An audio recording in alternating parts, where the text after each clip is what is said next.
দুই রকম, একটা হলো শারীরিক আর একটা হলো মানসিক। বর্তমানে অনেক মোটর সাইকেলওয়ালা আমার মতন তেলের গাড়ি যারা চালায় তারা শরীরের দিক দিয়ে মোটামুটি ভালো থাকলেও মনের দিক দিয়ে খুব একটা ভালো নেই, তেল পাই কি না পাই জোরের কথা ঠিক কিনা। হ্যাঁ, খুবই কষ্ট। রাত 12টা 1টার সময় দেখা যায় পাম্পে তেলের লাইনে দাঁড়ায়, কি একটা করুণ অবস্থা। এরপরে আল্লাহ তাআলা আমাদেরকে জান্নাতের বাগানে কবুল করেছেন, এতে আমরা খুশি হয়ে জবান করে সমস্যারে সকলেই বলবো রব্বানা লাকাল হামদ হামদান কাসীরান তাইয়িবান মুবারাকান ফীহি।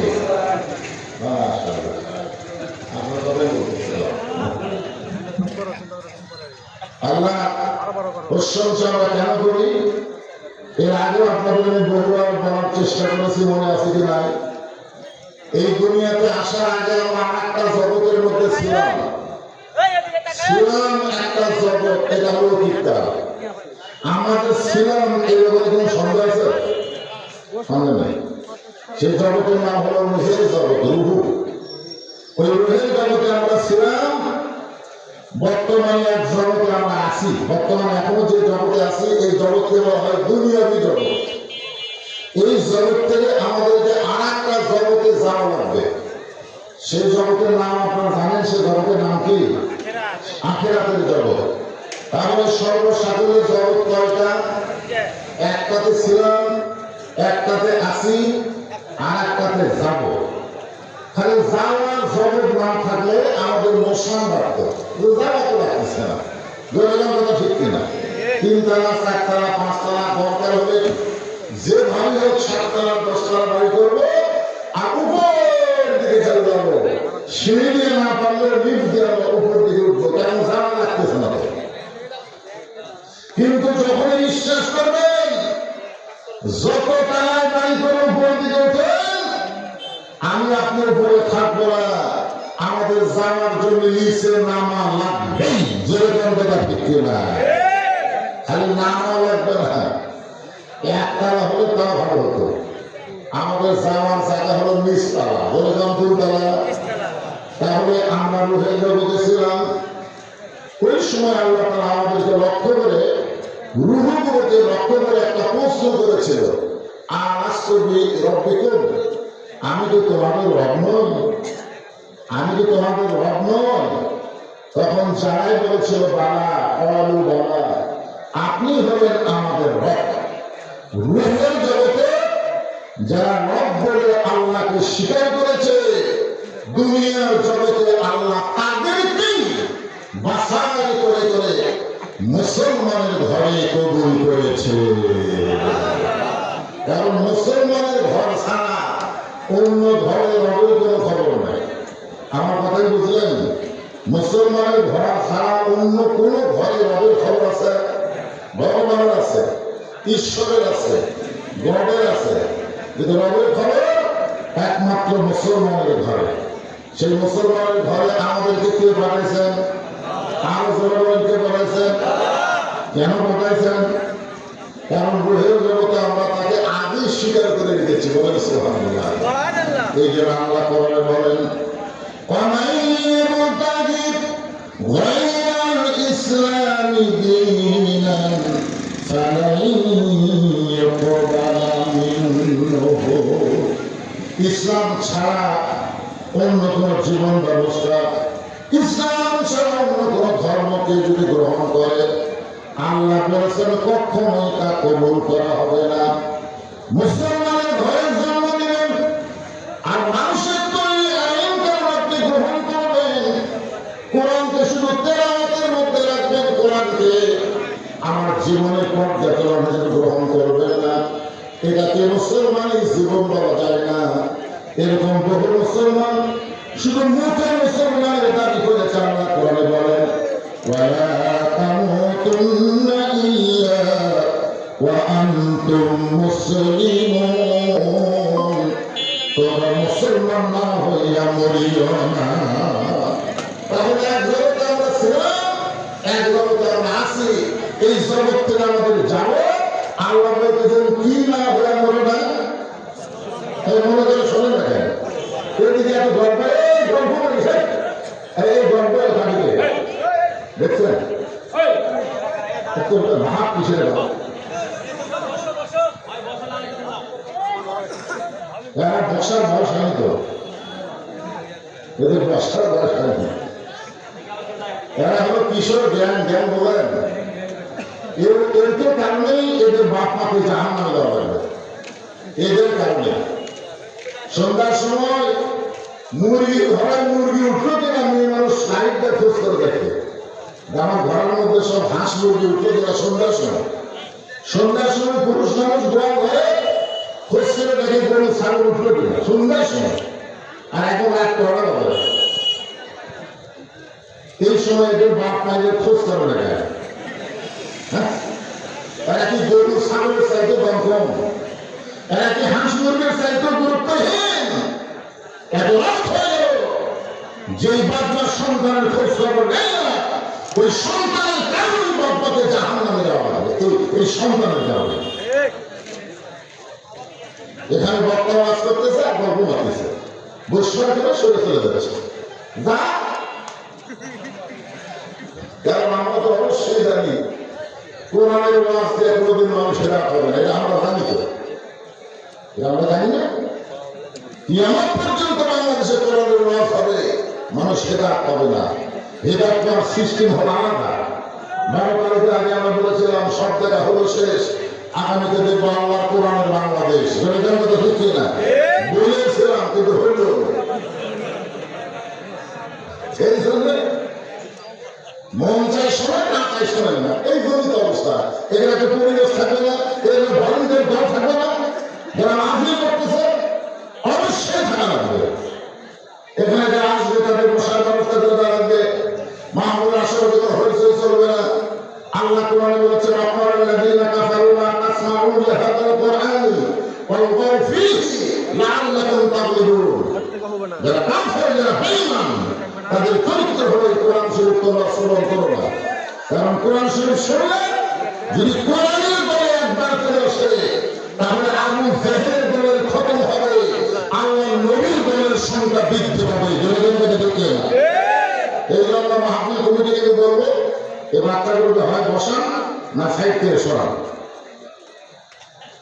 আমি একটা কথা বলতেছিলাম তিনটা জগতের কথা কত গুরুত্বপূর্ণ এক জগতের কথা আমাদের মনে নেই কিন্তু ছিলাম না এই ব্যাপারে কেউ সন্দেহ আছে সন্দেহ আছে ছিলাম মাশাআল্লাহ এটাই তো বিশ্বাস বর্তমানে যে জগতে আসি এর আমাদের কোনো সন্দেহ আছে মাশাআল্লাহ আসি তো এটা নাম হলো বর্তমান জগৎ ভবিষ্যতেও আমাকে যাওয়া লাগবে আপনি যতই ধান্দা করেন যাওয়া লাগবে আমাকে একজন বলতে হলো ওই যে আমেরিকা ফমির সাহেব চলে গেল ডোনাল্ড ট্রাম্প যাবি না ওর ধারণা হলো ডোনাল্ড ট্রাম্প আমেরিকার প্রেসিডেন্ট যাবি না উনি কি থাকবে আপনাদের কি মনে হয় থাকবে অল্প দেওয়া লাগবে ওর যাওয়ার পরিণতি কেমন হবে উনি যখন যাবে তখন ওর অবস্থাটা কেমন হবে আজকে তো বিশ্বময় মোড়লগিরি করতেছে যতই মোড়লগিরি করো আল্লাহর কাছে কোনো মোড়লি কোনো শক্তি চলবে না আল্লাহ কোরআনে বলেন তাবারাকাল্লাযী বিয়াদিহিল মুলকু ওয়া হুয়া আলা কুল্লি শাইইন কাদির গোটা পৃথিবীর রাজত্ব কর্তৃত্ব মালিকানা কার হাতে সমস্ত ক্ষমতার মালিক কে গত পরশুদিন আমেরিকার কতগুলো স্থলবাহিনী ইরানের মধ্যে ঢুকছে আরো কিছু ঢুকানোর চেষ্টা করতেছে ইরান থেকে ঘোষণা করা হয়েছে যে কয়টা ঢুকছে এরা আর বাইর হওয়ার পারবি না এই কথা শোনার পরে ডোনাল্ড ট্রাম্পের মাথা খারাপ হয়ে গেছে ডোনাল্ড ট্রাম্পের মাথা খারাপ কখন কি করতেছে তার ঠিক নেই ভাইজান আমাদের সবাইকেই যাওয়া লাগবে কিন্তু এই যাওয়াটা সাধারণ ভাবে যারা যাইতে পারি এই কথাই বলতেছে যে যাওয়ার জগৎটা তোমাদের অনা কামও তোমরা ইল্লা আনতুম মুসলিমুন, তোমরা মুসলমান না হয়তো মরিও না। তাহলে আমরা রুহের জগতে আল্লাহকে রব করে স্বীকার করে দুনিয়ার জগতে মুসলমানের ঘরে জন্ম নিয়েছি, আমরা মুসলমান হিসাবে যাবার চাই। কারা কারা মুসলমান হিসাবে দুনিয়া থেকে যাবার চান আল্লাহকে একটু দুইটা হাত করে দেখান। যারা যাবার চান মুসলমান হয়ে যারা তো লাগবে আমাকে হাত বেড়া টেরা করেন না, কান কান করে দেবেন। আচ্ছা হাত না লাগবে না, যাওয়া লাগবে না, যাওয়া লাগবে না, যাওয়া তো লাগবে। তো যাওয়া যাওয়া লাগবে, মুসলমান হয়ে যাওয়া লাগবে, কি করা লাগবে এই বিষয়টাকে সামনে নিয়ে আমি আপনাদের সামনে আয়াত তেলাওয়াত করেছি। আল্লাহ বলতেছেন ইন্নামাল মুমিনুনা আল্লাযীনা ইযা যুকিরাল্লাহু ওয়াজিলাত কুলুবুহুম ওয়া ইযা তুলিয়াত আলাইহিম আয়াতুহু যাদাতুহুম ঈমানা ওয়া আলা রাব্বিহিম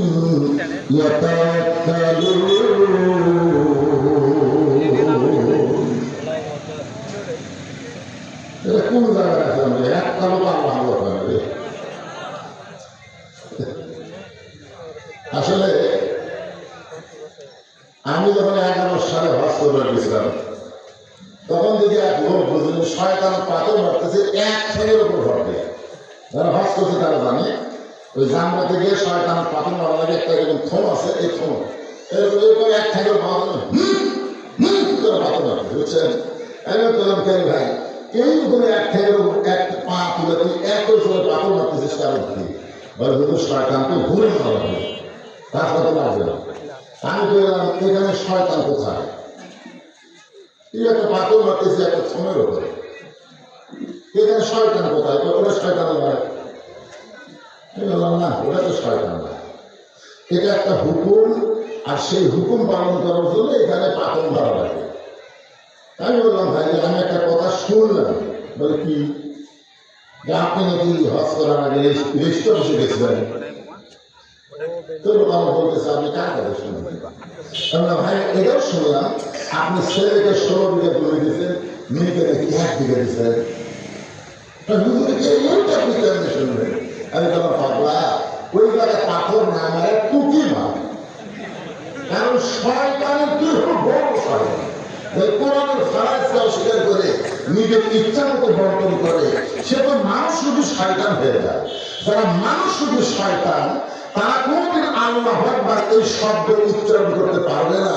কারণ শয়তানকে কারণের সবচেয়ে বড় মূলমন্ত্র হলো তার দিন দেওয়া, জরিমানাটা ঢুকতে আল্লাহ নবীকে তাকবীর দেওয়ার কথা বলেছেন, নবীকেই তাকবীর দেওয়ার কথা আল্লাহ বলেছেন। আর নবীর উম্মত যারা কোরআন শরীফ তেলাওয়াত শোনেন জবান খোলেন না, তার মানে কি শয়তান ভিতরেই বসে আছে। তো কেমনি টুটি চালাতে আপনাকে শয়তান ইমন খারাপ করতেছে। উহুদের যুদ্ধে মুসলমানের পরাজয় আছে, তারপরে আর কোন যুদ্ধে মুসলমান পরাজয় বরণ করেনি। সামনে মুসলমানের বিজয় আসতেছে, এই জন্য এখন থেকে একটু সাইজ হন জামা লাগবি তো। এখান থেকে বাড়ি দেওয়ার কোনো গ্যারান্টি কারো আছে নাকি? আজকে একটা তকবীর হতে পারে আপনার জান্নাতের দরজা খোলার কারণে।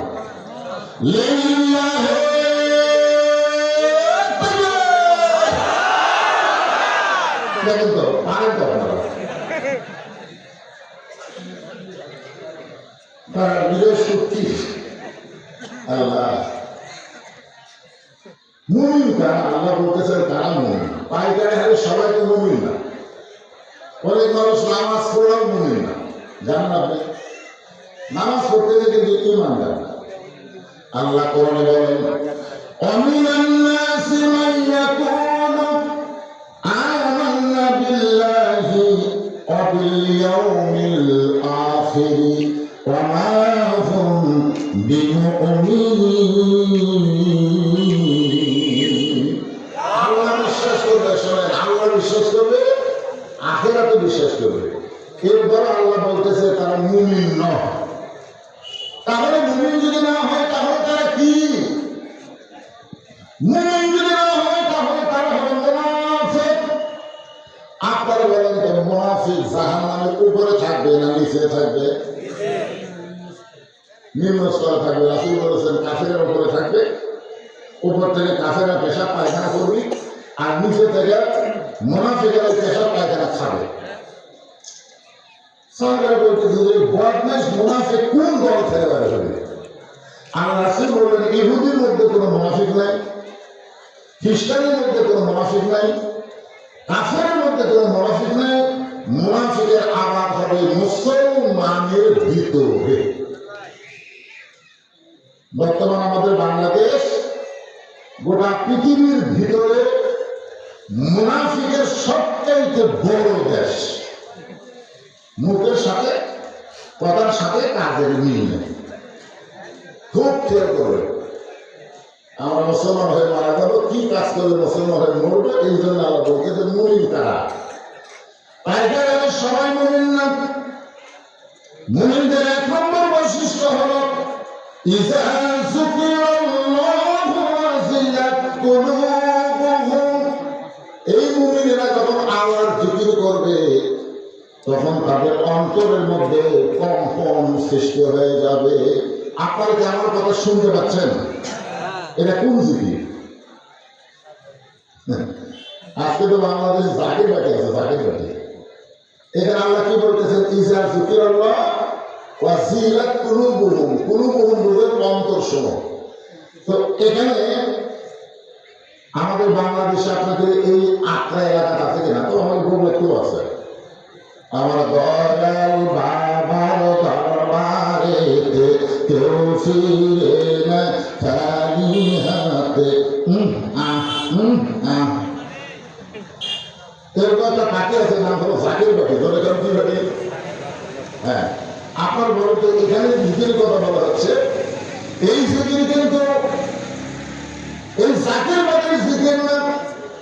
ইযা যুকিরাল্লাহু ওয়াজিলাত কুলুবুহুম, এই জিকিরটা হলো ইন্না নাহনু নাযালনা যিকরা ওয়া ইন্না লাহু লাহাফিজুন। এই জিকিরটার নাম হলো আল্লাহর কোরআন। আপনার বলেন তো এই কোরআন নাযিল করেছে কে? আল্লাহ কি বলতেছেন? ইন্না নাহনু নাযালনা যিকরা, আমি এইটা জিকির হিসাবে নাযিল করেছি, ওয়া ইন্না লাহু লাহাফিজুন। আর এইটা সংরক্ষণ করার দায়িত্ব কার? জোরে বলেন না ভাই, সংরক্ষণ করার দায়িত্ব কার? সংরক্ষণ করার দায়িত্ব আল্লাহ। কিভাবে? কি সমস্যা কি হচ্ছে আপনাদের? আমরা কোরআনের মাহফিল এসেছি, আল্লাহর কোরআন থেকে জানার দরকার, ঠিক কিনা বলেন? আজকে আমাদের বাংলাদেশের করুণ অবস্থা। যে দেশের শতকরা, আমি কমই করি, আসলে কেউ প্রায় ৯৪, কেউ প্রায় ৯৬, শতকরা ৯৬ ভাগ মুসলমান। সেই দেশের প্রাইমারি উন্নয়নের জন্য কোনোদিন মাহফিল করা লাগবে না। আমাদের গ্রামের প্রাইমারি বন্ধ হয়ে যাচ্ছে, এই প্রাইমারি উন্নয়নের জন্য মাহফিল করবো। বাংলাদেশের কোন প্রাইমারি উন্নয়নের জন্য মাহফিল করা লাগে না। ৯৭ ভাগ মুসলমানের দেশে, কিন্তু ৯৭ ভাগ মুসলমানের দেশে কোরআনের মাহফিলের উন্নয়ন করবে, মাহফিল করা লাগে। কোন কথা ঠিক কিনা? এটার কারণ কি? আপনার মনে করতেছেন মুসলমান এমনি মরবেন, এত সোজা? সেই জন্য একটু মনোযোগ দিয়ে শুনতে হবে। আল্লাহ রাসূল বললেন ইন্নাল জান্নাতা তুশতাকু ইলা খামসাতি নাফারিন, নিশ্চয় ৫টা দলের জন্য আল্লাহর জান্নাত আশা করে আছে। তার মধ্যে ১ নম্বর দল হলো কারিয়াল কোরআন, যারা কোরআনের দল। কিসের দল? এখানে কারিয়াল কোরআন শব্দের অর্থ ব্যাখ্যা করা হয়েছে। শুধু কোরআন পড়লে হবে না, কোরআন শুধু বুঝতে হবে না, কোরআন মোতাবেক চলতে হবে। দরকার হলে কোরআন বিজয় আন্দোলনের কর্মী হওয়া লাগবে। যারা কোরআন করবে, কোরআন বুঝবে, কোরআন মোতাবেক চলবে, কোরআন বিজয়ের আন্দোলন করবে, তাদেরকে পাওয়ার জন্য আল্লাহর জান্নাত আশা করে থাকবে। তারা জান্নাতে যাওয়ার আশা করবে না, বরং তাদেরকে জান্নাত পাওয়ার জন্য আশা করবে। কি বুঝতেছেন? সেই কোরআনের মাহফিল আছেন, খালি চুপ চুপ করে শুনবেন আর রমজান মাসে পুরা কোরআন খতম দেবেন, প্রতি অক্ষরে 10 টাকা করে নেকি পাবেন, আল্লাহ আপনার জান্নাত দিবে, এই বিশ্বাস না থাকলে হবে না ভাই। আপনাদের এটা হলো সত্যি কথা বাবা। এক লোক 2 মণ আলু নিয়ে বসে আছে, একজনকে বলতে যে ভাই কতটুকু আছে, বলো 2 মণ আছে। বলো আমারও তো 2 মণ দরকার। আলুওয়ালা বলতেছে আলহামদুলিল্লাহ আমার 2 কেজি 3 কেজি করে বেচা লাগলো না, ধরো 2 মণ ধরে গেল। খরিদ্দার বলতেছে না ভাই ওজন করে দেবে। আলুওয়ালা বলতেছে ভাই ওজন করা লাগবে না, গাড়ি গাড়ি কম হবে না। খরিদ্দার বলতেছে ওজন করে দিলে তোমার অসুবিধা কি? ওজন করা হয়েছে 2 মণ 2 সের। তো বলতেছে আপনারা করলেন 2 মণ 2 সের তো বিক্রি হলো। আলুওয়ালা বলতেছে 2 সের তোমার এমনি দিলাম, এটার দাম দেওয়া লাগবে না, তুমি খালি 2 মণের দাম দাও, 2 সের কিনে দাও।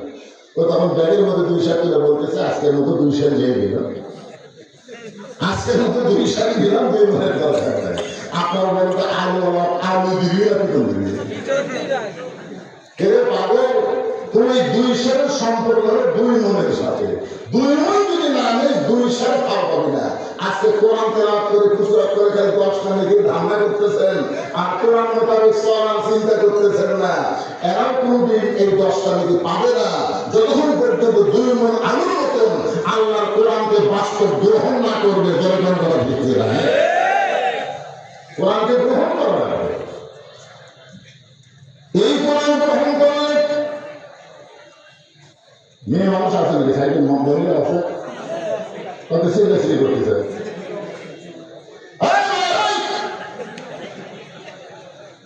আপনাদেরও মনে আছে তো, আমি সুখীকে দেবেন নতুন আসলে প্রত্যেক বছর আমি 3 শ্রেণীর লোকের বাস করি। একটা হল যুবকদের, একটা হলো আমাদের মতো ঘুরেদের, আর একটা হল মহিলাদের।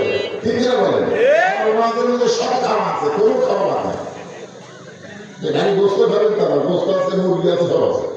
এগুলো মায়েরা চুপ করেন, জবান বন্ধ রাখেন। আপনাদের মুখের কথা কখন শুনতে পারলে পর্দা খেলা হবে। তাহলে কি বলতেছিলাম?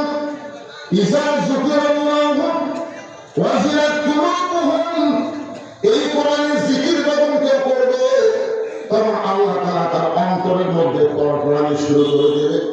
অন্তরের কলকলানি হলো 80 নাই 80 এই 80 সত্যি কথা বাড়ির মতো যাবার পারবো? পারবেন? প্রত্যেকটা ধাপে ধাপে আপনি থাকার চিন্তা করবেন না, যাওয়ার চিন্তা করবেন।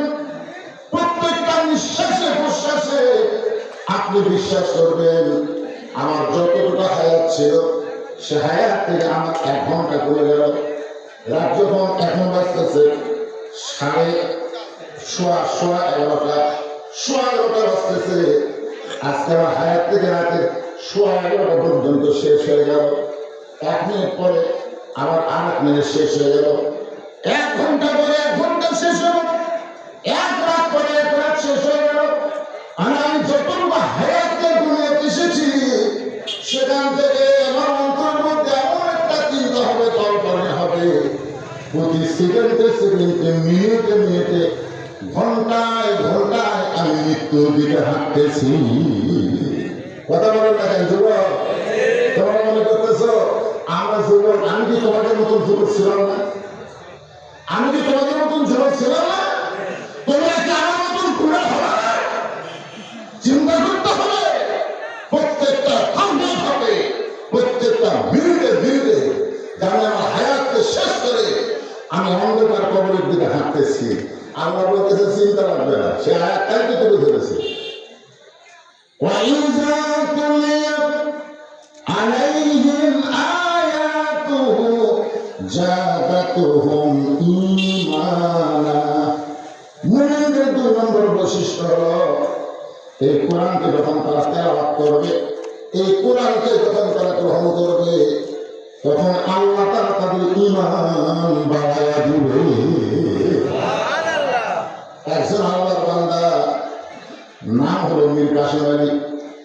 মীর কাসিম আলী গেছে উকিল গিয়ে বলতে, স্যার আপনি জানেন আজকে রাত 12টায় আপনার ফাঁসি হবে, আজকে রাত 12টায় আপনার ফাঁসি হবে। কি হবে? মীর কাসিম আলী মুসকি মুসকি হাসতেছে। রাত 12টায় যার ফাঁসি হবে উকিল বলতেছে, এমন সময় মুসকি মুসকি হেসে বলতেছে, উকিল এখন রাত কয়টা বাজে? বলে এখন রাত 9:30 বাজতেছে। মীর কাসিম আলী আল্লাহর শুকর আদায় করে বলতেছে, এখন আল্লাহ তাআলা 2.5 ঘন্টা পর আমার ফাঁসির ব্যবস্থা করেছে। এখন আমার হায়াত 9 ঘন্টা, মানে ফাঁসি হিসেবে 9 ঘন্টা, 2.5 ঘন্টা। উকিল সাহেব, আমি ফাঁকা 2.5 ঘন্টা বসে থেকে কি করবো? আল্লাহ বলেছেন, লাইলা লিবাসা নাওমাকু সুবাতা, রাত হচ্ছে তোমাদের অন্ধকারের চাদর আর ঘুম হচ্ছে তোমাদের নিয়ামত। যেরকম সুবহানাল্লাহ। খামাটা এই 2.5 ঘন্টা বসে কি করবো? উকিল বলতে আমি কি করবেন? বলে আমি 2 ঘন্টা তাহলে ঘুম পাই। 2 ঘন্টা ঘুম পাওয়ার পরে যদি চেতন না পাই, তুমি যদি চেতন থাকো তাহলে আমাকে একটু ডাক দিও। কথাটা গুরুত্ব দিয়ে শুনবে, যুবকেরা মনোযোগ দিয়ে শুনবে। 2.5 ঘন্টা পর ফাঁসি হবে, সে আবার 2 ঘন্টা ঘুম পারবে, চেতন যদি না পায় তাহলে ডাক দিও।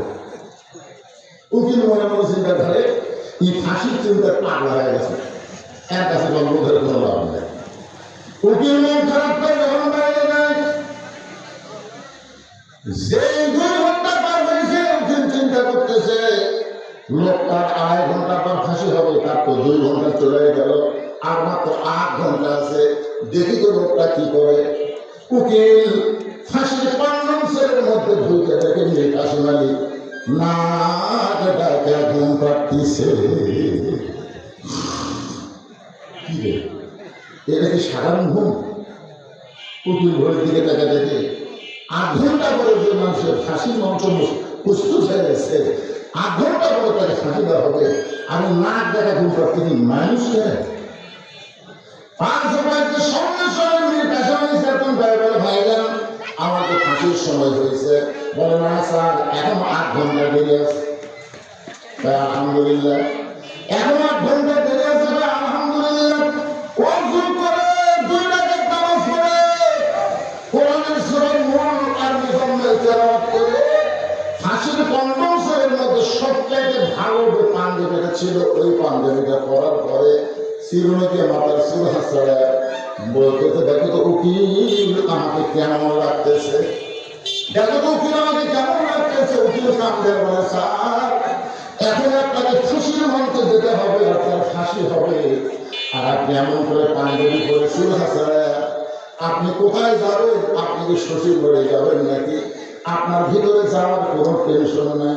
মীর কাসিম আলী উকিল রে, ফাঁসি হবে আমার, তুমি কাঁদতেছো, আমার ঈমান বলতেছে, আমার ঈমান এতটুকু আল্লাহ বাড়ায় দিছে, আমার ঈমান বলতেছে ফাঁসির মাধ্যমে আল্লাহ তাআলা আমার জন্য 8টা জান্নাতের দরজা খুলে দিবে। কি মনে করতেছেন ভাইজান?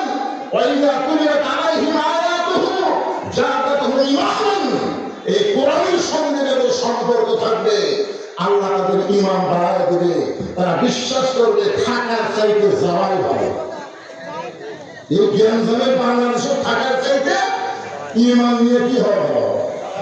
আপনার আমার কথাটা গুরুত্ব দিয়ে শুনতেছেন না? থাকা ভালো না যাওয়া ভালো? আমাকে একদিন কয়েক বছর আগে যখন হাসিনা ছিল তখন আমার এক ছেলে এসে বলতে, হুজুর আপনি কি জানেন যে সাইডে হুজুর ফাঁসি হবে?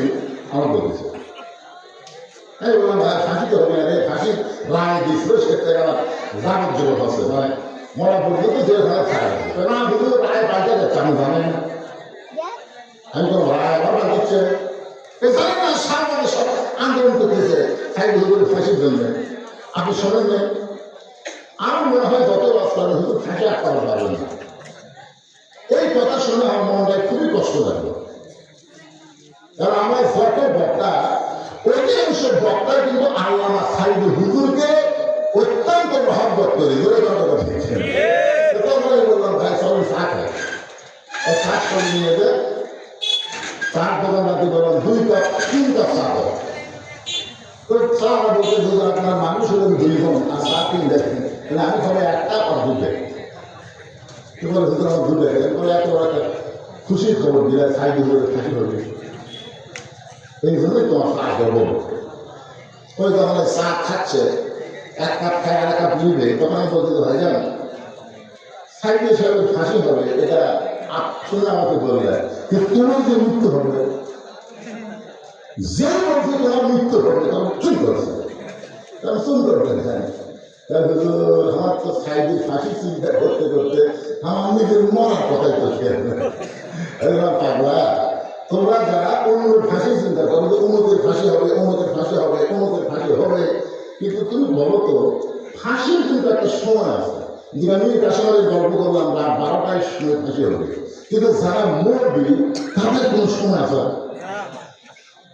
তখন চা খাচ্ছে বলতে যারা মৃত্যুবরণ করবে এদের কোনো সময় নেই, ফাঁসির তো তারিখ আছে, মরার তো তারিখ নেই। আমার ফাঁসি যখন হবে তখন রবীন্দ্রসঙ্গীত করে ফাঁসির দড়িতে গলা দিলে কত তখন না বুঝবে ফাঁসি যখন হবে তখন কলমা পড়বে, তখন তৈরি করবে, তখন জিকির আজকার করবে। তাহলে ফাঁসি কার্যকর করার সময় কলমার জিকির করতে করতে তার ফাঁসি কার্যকর হবে, আর যারা বয়ে যাবে তারা কলমা বলার গ্যারান্টি কার আছে? তবে হুজুর মরার সময় কলমা বলার তো গ্যারান্টি নেই। এখন বল তো কোনটা ভালো? তখন চা না খেয়ে বলতে আপনার কথা মতো তো ফাঁসি হয়।